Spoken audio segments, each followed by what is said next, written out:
The National Weather Service in Peachtree City has issued a severe thunderstorm warning for west central Murray County and northwestern Georgia, central Whitfield County and northwestern Georgia, until 7 p.m. Eastern Daylight Time.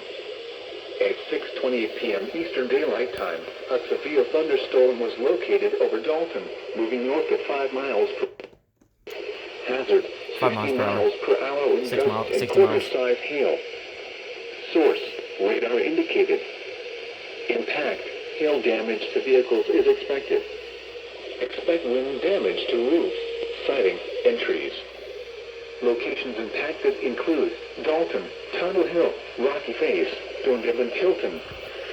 For your protection, move to an interior room on the lowest floor of a building.